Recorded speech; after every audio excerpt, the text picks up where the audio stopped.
every year, we buy the gifts, deck the halls, and trim the tree.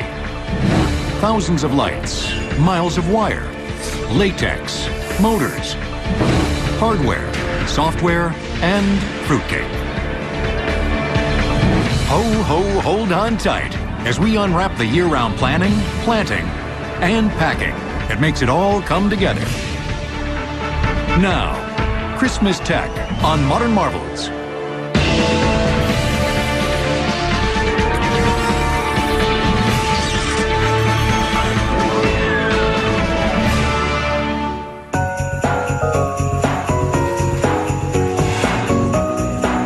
Christmas is observed by nearly 1/3 of the world's population. And probably more if you count the non-Christians who incorporate some of the more secular traditions into their winter season. So as holy days and holidays go, Christmas is a pretty big deal. Holidaymakers go all out. Trees heavy with decorations, elaborate lighting schemes, edibles and presents galore. In a city as culturally diverse as New York City, many regional traditions come together to form one spectacular display of Christmas spirit. Each year, the Big Apple tries to outdo the last, with millions of colored lights, illuminating buildings and streets, and impressive store window decorations encouraging revelers to buy, buy, buy.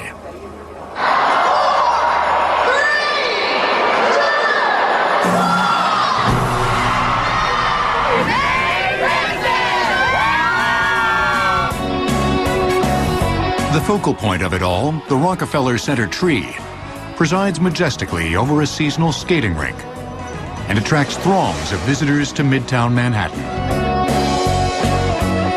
It usually stands between 75 and 90 feet tall and is at least 35 feet wide.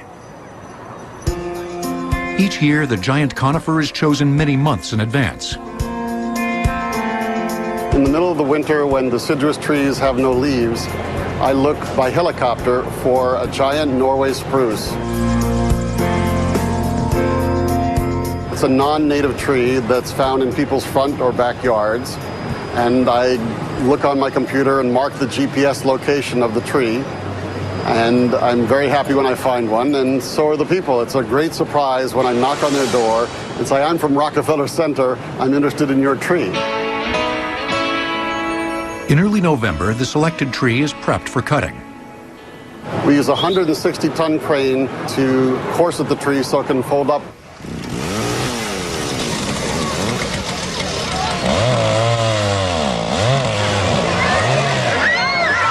A crane is positioned over the tree and slowly draws up the branches, ties it up more tightly so the tree can fit on a specially designed truck. The tree has a truck that's an accordion. It can stretch or contract depending on the tree, whether it's 80 feet or 90 feet or 100 feet. The chosen tree is hailed from many different areas.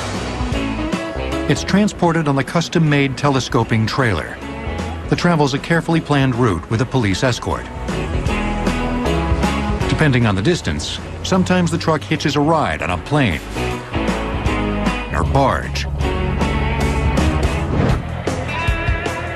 Once the tree arrives at Rockefeller Center, workers raise and stabilize it. And the tree is hoisted into place and held by a crane, and 4 cables are attached that go off, 2 to the building and 2 to the wall of the ice rink from the midpoint of the tree. And the tree has a stainless steel spike driven into the bottom of the trunk, and that's placed into a hole or a cup and then holds it as a pinpoint so that the bottom can't move.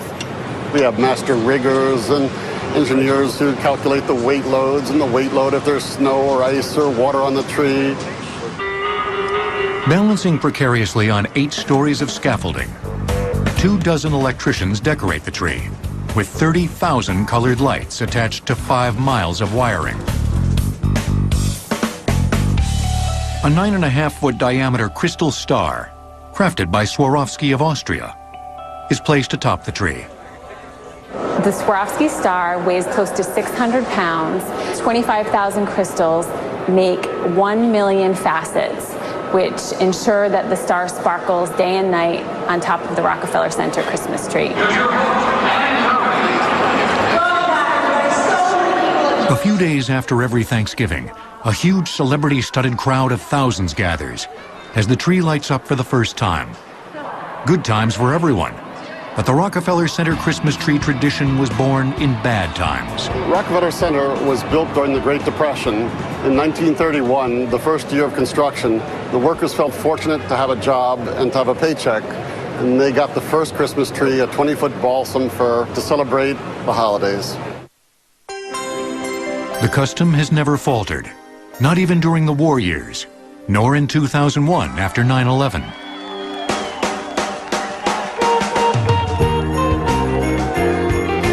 This popular contemporary tradition likely finds its roots in ancient times. Some scholars believe that the pagan cultures of Northern Europe associated evergreens with the renewal of life, because they stayed green throughout winter. This symbol was eventually attached to the Roman winter feast, celebrated on the winter solstice day of December 25th, the day with the least sunlight, according to the Julian calendar.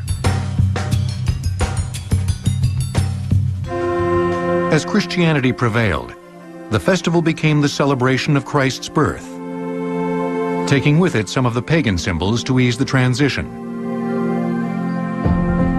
In the Middle Ages, Germanic tribes brought the revered evergreens indoors as a sign of hope for the coming spring. As these cultures moved throughout Europe, their traditions followed. It's said that Prince Albert, who was married to Queen Victoria of England, of course, was instrumental in popularizing the Christmas tree in England. There were illustrations published in English newspapers of the royal family celebrating with a Christmas tree. So that really popularized the custom because British people of that time followed the fashions of the royal family and the nobility. You also have German people bringing the Christmas tree to America as they began to emigrate in greater numbers in the 19th century. The tradition grew and spawned a flourishing trade. Of the roughly 30 million real trees sold in the U.S. each year, about 25% are harvested in Oregon, 11% in North Carolina, and 10% in Michigan. The rest come from all over the country. For those who love the fresh smell of a real evergreen in their living rooms, cut trees can be purchased and carted home from any of the lots that sprout up in November. Or maybe you prefer something a bit more highbrow. Yule Tree Farms of Aurora, Oregon, specially cultivates trees that will bear the tag of excellence.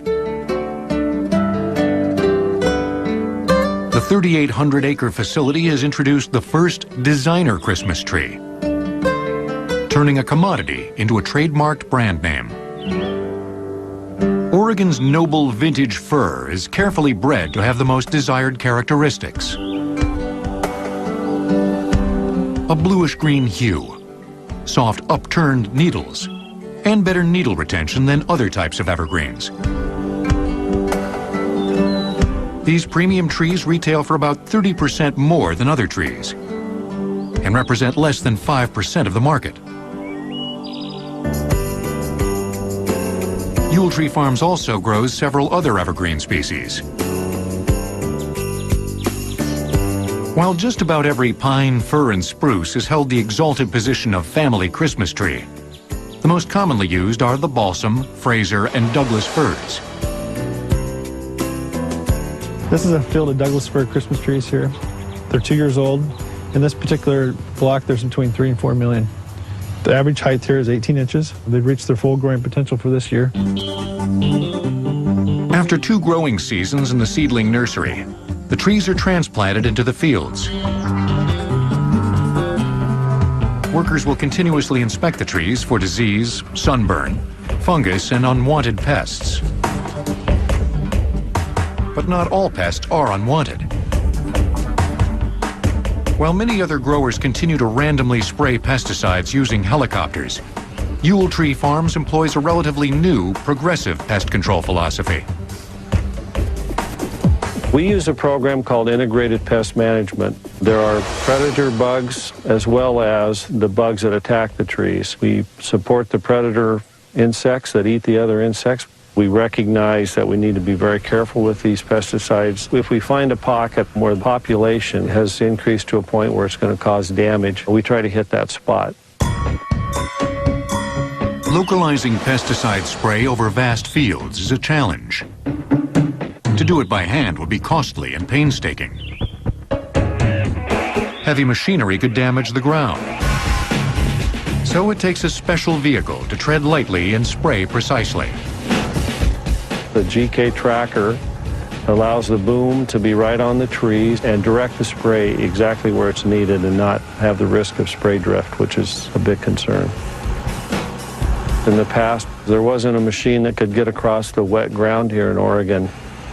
The sprayer that we use has a minimal impact. The footprint is less than what your heel is as you walk across the field. Part of that's due to the length of the track, but it's the disbursement of the weight of the machine. The trees grow in the fields for about 8 to 10 years to reach maturity.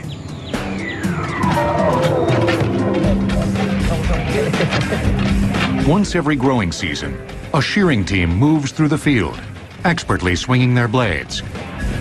For shearing Christmas trees, you need 3 main pieces of equipment: a machete, clippers, and a leg protector.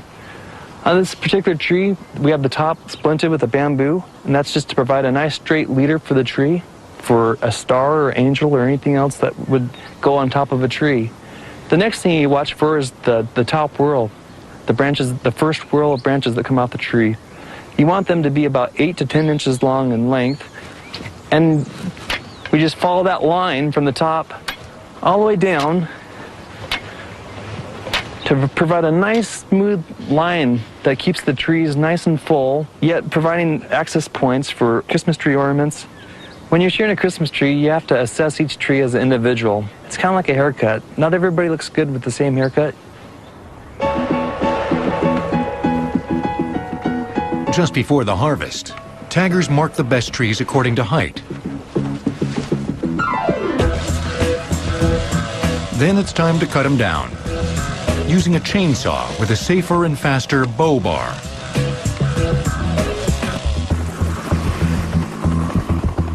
And next comes a step that's a huge relief for anyone who's ever had to clean up the mess come January.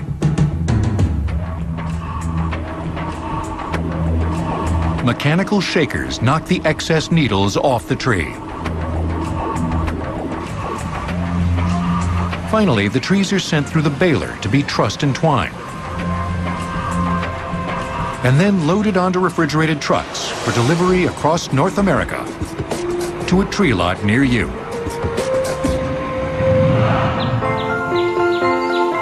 The tree is just step one of many in the hall decking extravaganza. After all, what's a tree without strings of flashing, bubbling, flickering lights strewn across it?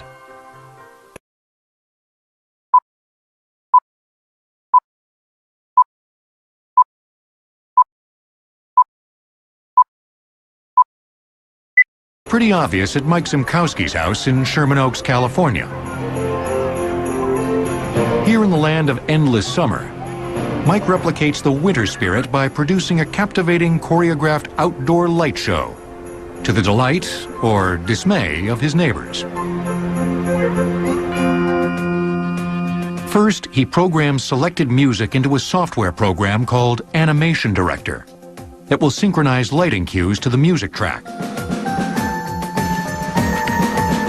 Then he rigs up props and lights that plug into controllers hidden around the yard.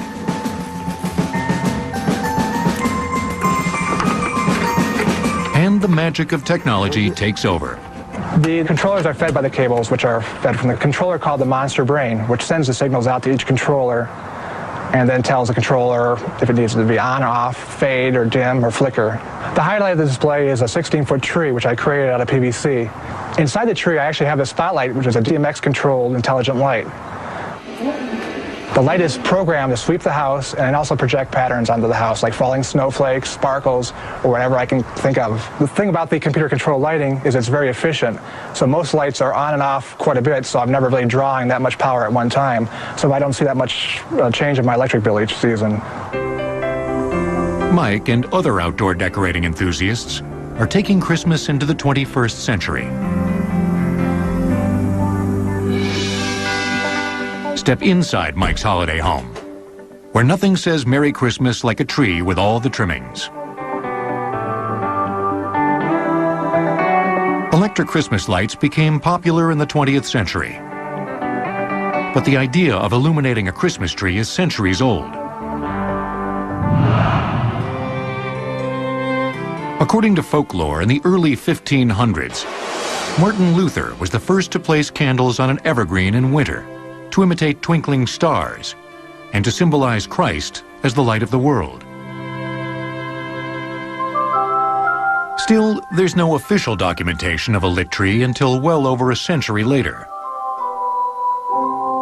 Candles were put on trees because people were using candles anyway to celebrate Christmas. For one, it's pretty dark in Northern Europe at Christmas time, and they represented the birth of light after the winter solstice. But there were some obvious potential hazards associated with this practice. There are actually two things that are dangerous about it. One of them was, of course, having the candle fall over on a fairly dry tree. And that's why people would have a bucket of water on the floor whenever they lit up the Christmas tree. The other thing that nobody thinks about is the fact that little girls in particular and women would lean into the tree to look at something and set their clothes on fire from the lower candles.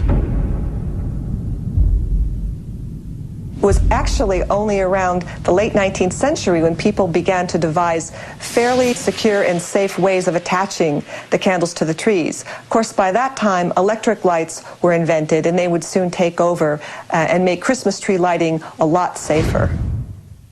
At the turn of the 20th century, electricity was still in its infancy. Only the wealthy could afford the luxury of holiday lights. These were expensive and they were complicated to connect. So you had to hire an electrician to get them going. In 1903, General Electric introduced prefabbed series-wired light strings. The price tag for a string of 24 lights? $12, equal to a week's wages for the average person. In 1916, tungsten replaced the carbon filament, making the lights brighter and longer lasting. In the 1920s, mechanization of light bulb production made Christmas lights more affordable. Companies experimented with bulb sizes, shapes, and textures in an attempt to give the customer variety. And in 1946 came a real Christmas sensation. That was the introduction of the Noma bubble light, which looked just like this one. It was the only light that moved and had a fantasy effect, and everybody just loved them. A bubble light consists of a liquid-filled tube held above a small incandescent bulb by a plastic cup and cap. The liquid is methylene chloride, a chemical compound with a low boiling point, often used as a solvent in a wide variety of industrial applications. Inside the tube, a small mass of sugar or salt helps hold a thin amount of methylene chloride close to the lamp. The modest heat generated by the lamp is enough to cause the liquid to boil and then recirculate. The mass helps spread the bubbles. Like the holiday light sets of Christmas past, bubble lights came attached to sockets and wiring. While they were easy to hang, series-wired light sets had one infuriating fatal flaw. If just one bulb failed, the whole strand went dark because the electric circuit was broken. And it was no fun searching for the culprit. The solution to this big problem is a little mechanism, the shunt. Each bulb in a series has a coated or anodized aluminum wire wrapped around the base of the posts that support the filament. If the filament burns out, the coating on the wire burns off, allowing this wire to act as a shunt. This completes the circuit and keeps the set alight. But remove the bulb, and you've removed the shunt, causing the entire string to fail. For consumers, the shunt means one bad bulb won't spoil the whole string. The latest in Christmas lighting tech is the LED, or light-emitting diode. An LED is simply a small wafer of silicon that, when electricity is run through it, illuminates. It uses a lot less power than an incandescent light bulb because it requires very little energy to illuminate a light-emitting diode. They can last extremely long time. Right now, the bulbs we're seeing last up to 50,000 hours. We're starting to see light-emitting diodes come out of our factories in the Far East that are spec'd at 200,000 hours of average life. Unlike incandescent lights that glow white and require colored bulbs or envelopes, LEDs can actually emit lights of varying colors. A light-emitting diode has two semiconductor sides. One side contains extra electrons, and the other contains holes to catch the electrons. When voltage is applied, it causes the electrons to fill the holes, so the current can flow through the diode. As an electron falls into a hole, a photon is released in the process. The distance of the electron's fall determines the color of the photon. So by engineering an LED with holes of a specific depth, a single specified color can be emitted.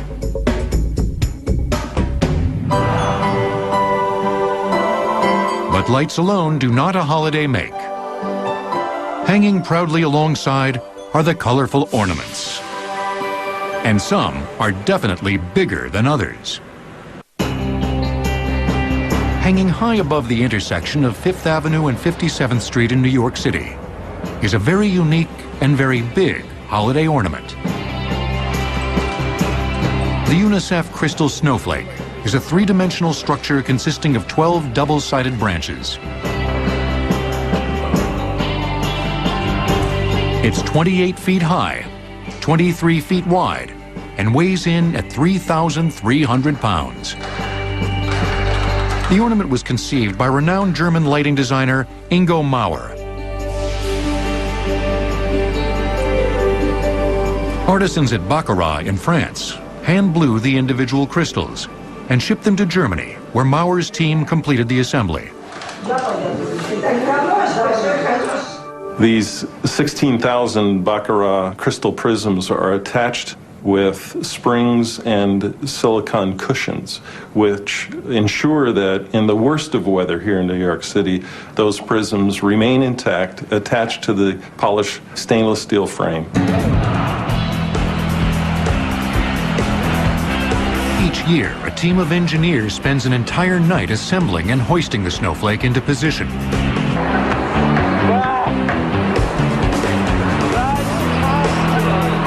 It's great to work for a good cause, and we hope that the people do open their pockets and give generously, because the children in the world needs it very much. Of course, not all holiday ornaments are created equal. The first ornaments on Christmas trees were very simple things that a person might have around the home.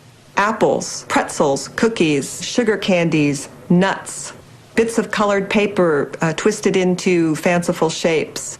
By the 1800s, about the 1870s, when people started to buy Christmas ornaments. The most popular of these were crafted from glass. The first glass ornaments were made beginning sometime in the middle of the 19th century in the Thuringen area, which is in eastern Germany. The town of Lauscha is the place where the industry was centered until the early 20th century. Well, the first ornaments were blown by individual craftsmen in Lauscha and decorated by their families. At New York State's Corning Museum of Glass, craftspeople recreated for modern marvels the traditional ornament-making methods of centuries past. So this is the blowpipe. It's a stainless steel tube, and I'm going to gather a little bit of glass on the end of it. and to make the glass perfectly round and perfectly concentric with the blowpipe. There we go.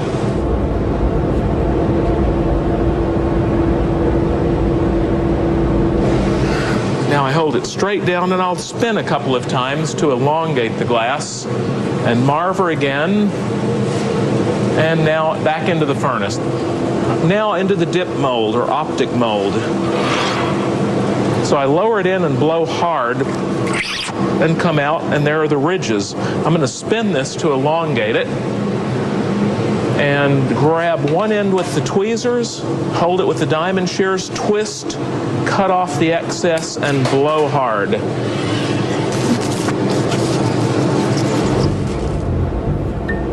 As the molten glass cools, it must go back into the furnace to maintain malleability.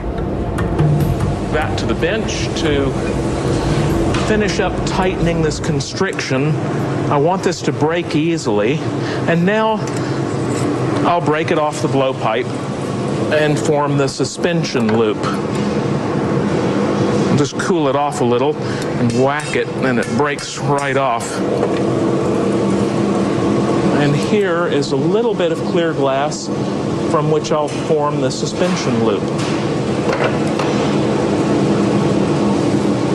Cut it, and I'll make the loop by twisting around that way.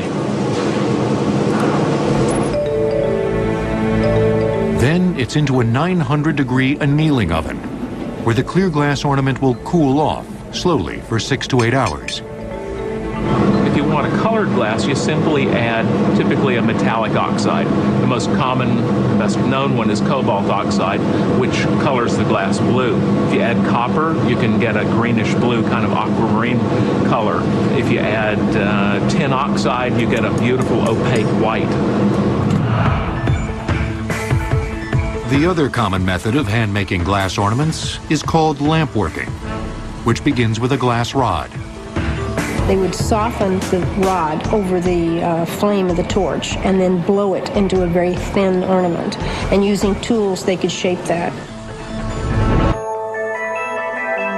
Some of these ornaments had a silvery interior, first made from mercury or lead, and then later from silver nitrate and diluted formaldehyde.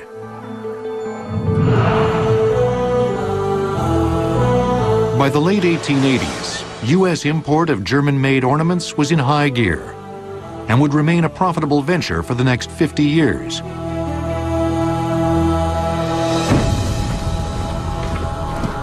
But verboten.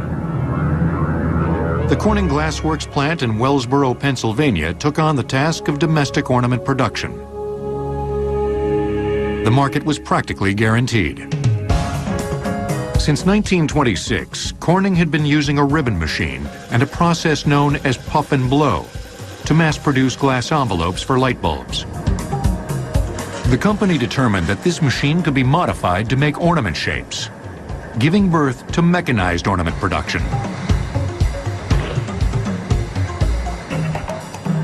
A glass melting tank sat above one end of the machine, feeding a constant stream of molten glass through 2 metal drums. The emerging flat ribbon of orange glowing glass lay on a series of plates, each with a hole in the center. Compressed air pushed the sagging form through the hole into a split mold that snapped together, giving the mass its final shape. The bulb was then tapped off and conveyed to a cooling area. And what you have is a round bulb which has a hollow stem on it, so then it can go off and be finished into either a light bulb or a Christmas tree ornament. By 1940, Corning was manufacturing 300,000 ornaments per day, compared to the 600 that could be made by a glass blower. Mass production took some of the artistry out of the process. But with a variety of molds, manufacturers could offer an assortment of ornament shapes at a fraction of the cost. Today, production of most holiday decorations has relocated to the Far East, far away from where it all began.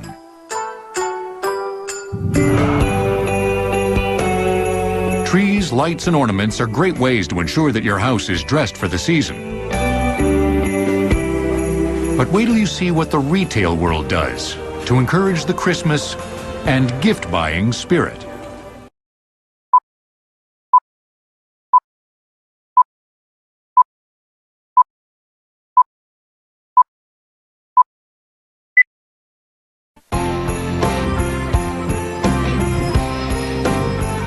In New York City, pre-holiday visits to department stores like Macy's and Lord & Taylor are family traditions.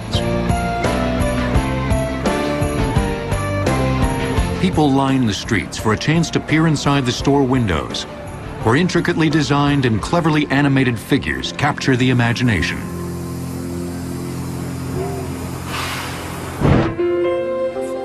Macy's Director of Windows, Paul Olszewski, works year-round with illustrators and fabrication companies like Spaeth Design. They had to kind of tell me what I could and couldn't do, what was possible, what isn't possible, because my imagination is way out there and reality is somewhere over here. So it's kind of a meeting of two minds there. You can't see it.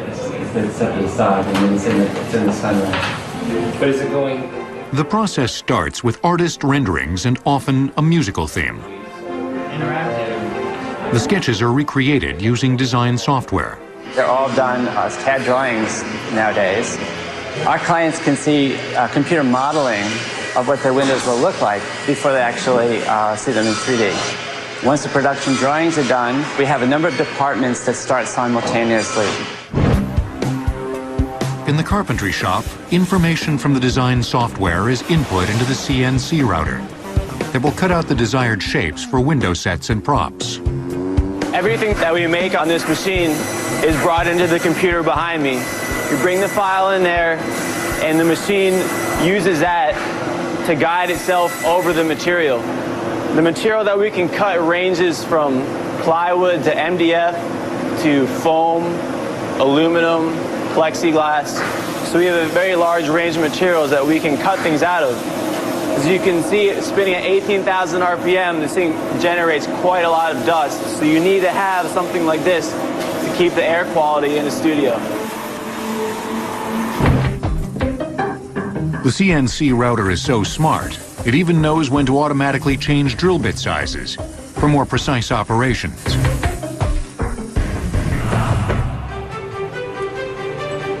In the sculpting shop, latex is molded into body parts for Santas, elves, and a whole cast of characters awaiting assembly and posing.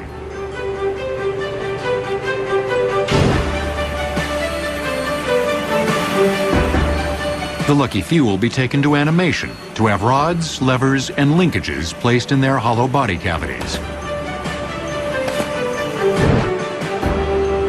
Then animators attach and program 110-volt motors. And it's off to costuming for the final touches. To compete with other stores, window designers have to keep coming up with ways to up the ante. Another feature that was new at Macy's was an interactive component between the people that were watching the windows and what was going on inside. We have little touch-sensitive sensors actually mounted on the inside of the glass, and we had a number of things that would respond to this touch.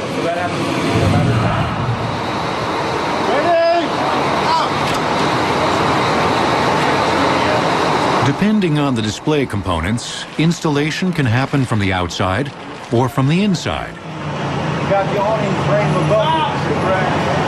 Come this way.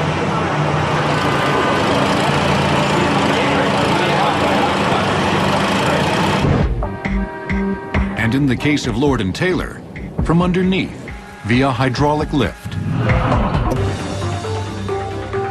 The time and labor-intensive fabrication process and the use of software and specially engineered hardware is a far cry from how this all began. Holiday store windows were something that originated at Macy's because of R.H. Macy's love of Barnum. Eventually he had such a collection that Barnum said, you know, you now have these new windows. They had just expanded the store. Why don't you put together a display of them? Macy thought that was a great idea and that he should probably do it at Christmas time. It was such a popular attraction that year in New York, actually designed for his Christmas display windows. This was back in the early 1870s. And this brought the public out in large numbers to see these novelties. And of course, the store owners hoped that once you looked on the outside of the windows, you would be tempted to come inside. It was part of shopping as entertainment, which of course has only grown in the 20th century. Department store windows. Today, entire malls and commercial buildings take part in the decoration tradition. And for these large-scale projects, many turn to Evergreen Specialty of Denver, Colorado. Evergreen custom designs and builds giant holiday display pieces for indoor and outdoor exhibitions. Once the client approves the designs, welders get to work, building the inner frames for larger-than-life animals and snowflakes. Metal shop. We give them to our hand assembly workers. They cover them with different kinds of mesh. Some of it's very fine, some of it's chicken wire we're creating. For the topiaries, we weave it with nylon foliage. For the oak deer, it just gets covered with oak that's attached with a hog ring gun. Then it's woven with lights, depending on what they need. Sometimes it's incandescent minis, sometimes it's LEDs. It just depends on the client. The metal snowflake frames get special treatment. 3 coats of spray-on glue and green aluminum glitter. I think that the versatility of what we can do here is really kind of just as big as your imagination can go. Whatever you can think of, we can do it. And at the end, once all the decorations are up, nothing the most disrespected of all.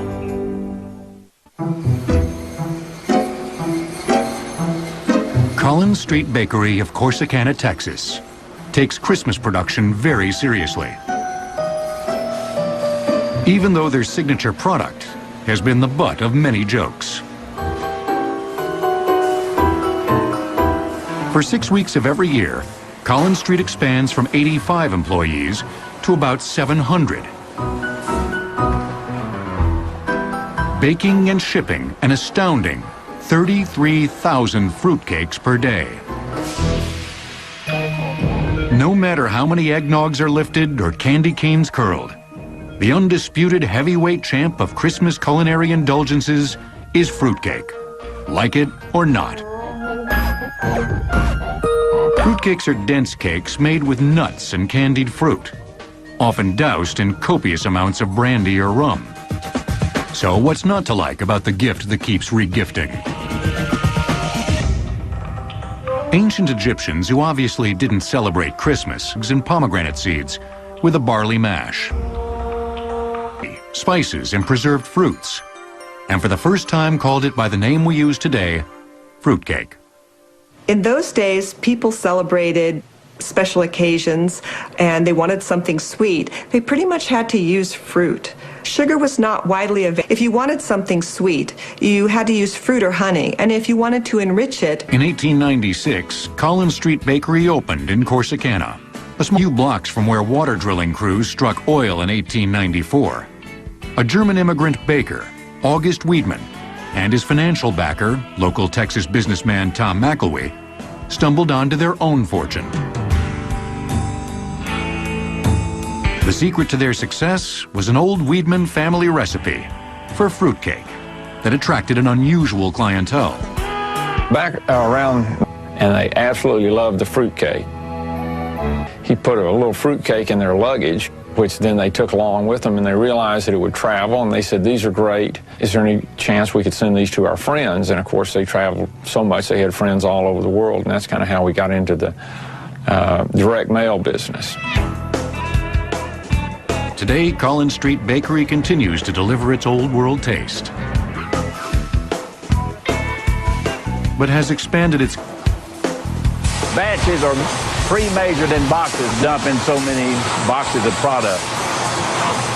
They mix up the, which is honey, water, and butter. It comes through a conveyor, and it fills into the bowl. Then they'll add the cherries later because the cherries, if mixed too long, will smash and turn the batter red. Then they roll it off here and they roll it over to the depositor.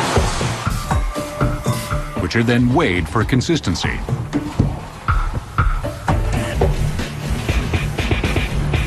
Then it's off to the... About 2,400 of the medium-sized cake which we're baking at this time. The baking time is 1 hour and 15 minutes at about 310 degrees. Once we finish baking them, we will cool the cakes off and then... Collins Street Bakery has put a modern twist on its old mail order business. We ship to every place you can imagine. How may I take your order, please? One time we had somebody place a special order, wanted a cake delivered on Mount Kilimanjaro. This container load is going all the way to New Zealand. And as for the rumor that fruitcakes last forever... They just, as soon as they open it, they eat it up. But without refrigeration, our fruitcake will last for probably 8 to 10 weeks, maybe 6 months if it's in the freezer. It's 12 days. Out the year to ensure it's party time again next December.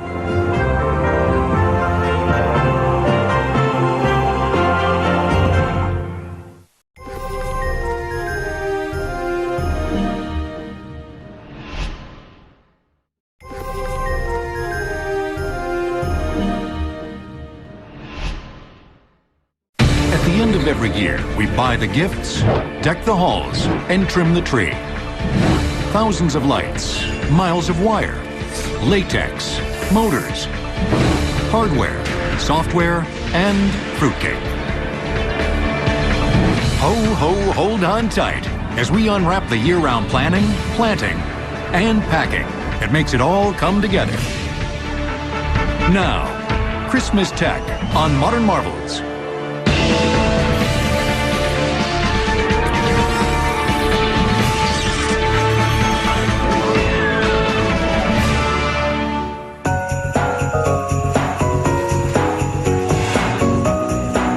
Christmas is observed by nearly 1/3 of the world's population. And probably more if you count the non-Christians who incorporate some of the more secular traditions into their winter season. So as holy days and holidays go, Christmas is a pretty big deal. Holidaymakers go all out. Trees heavy with decorations, elaborate lighting schemes, edibles and presents galore. Are attached that go off 2 to the building and 2 to the wall of the ice rink from the midpoint of the tree. And the tree has a stainless steel spike driven into the bottom of the trunk, and that's placed into a hole or a cup and then holds it as a pinpoint so that the bottom can't move. We have master riggers and engineers who calculate the weight loads and the weight load if there's snow or ice or water on the tree. Balancing precariously on 8 stories of scaffolding, 24 electricians decorate the tree with 30,000 colored lights attached to 5 miles of wiring. A 9.5-foot diameter crystal star, crafted by Swarovski of Austria, is placed atop the tree. The Swarovski star weighs close to 600 pounds. 25,000 crystals make 1 million facets, which ensure that the star sparkles day and night on top of the Rockefeller Center Christmas tree. A few days after every Thanksgiving, a huge celebrity-studded crowd of thousands gathers as the tree lights up for the first time. Good times for everyone, but the Rockefeller Center Christmas tree tradition was born in bad times. Rockefeller Center was built during the Great Depression. In 1931, the first year of construction, the workers felt fortunate to have a job and to have a paycheck, and they got the first Christmas tree, a 20-foot balsam fir, to celebrate the holidays. The custom has never faltered, not even during the war years, nor in 2001 after 9/11.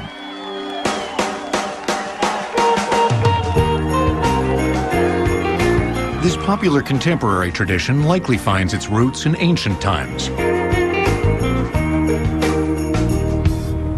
Some scholars believe that the pagan cultures of Northern Europe associated evergreens with the renewal of life, because they stayed green throughout winter. This symbol was eventually attached to the Roman winter feast, celebrated on the winter solstice day of December 25th, the day with the least sunlight, according to the Julian calendar. As Christianity prevailed, the festival became the celebration of Christ's birth, taking with it some of the pagan symbols to ease the transition. In the Middle Ages, Germanic tribes brought the revered evergreens indoors as a sign of hope for the coming spring. As these cultures moved throughout Europe, their traditions followed. It's said that Prince Albert, who was married... In a city as culturally diverse as New York City, many regional traditions come together to form one spectacular display of Christmas spirit. Each year, the Big Apple tries to outdo the last, with millions of colored lights, illuminating buildings and streets, and impressive store window decorations encouraging revelers to buy, buy, buy.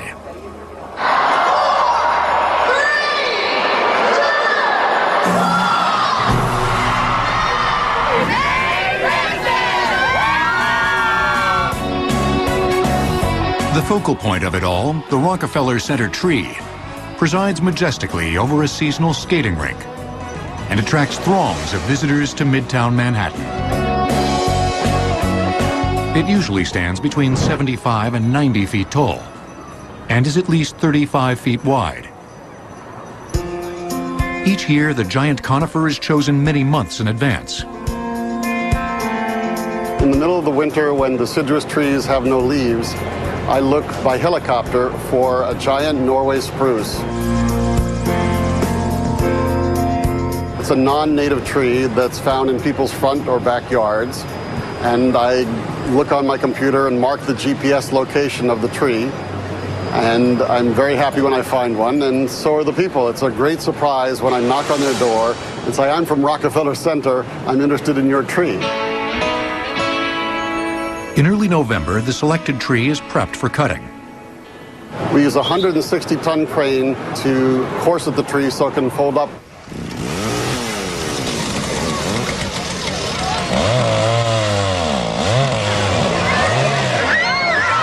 A crane is positioned over the tree and slowly draws up the branches, ties it up more tightly so the tree can fit on a specially designed truck.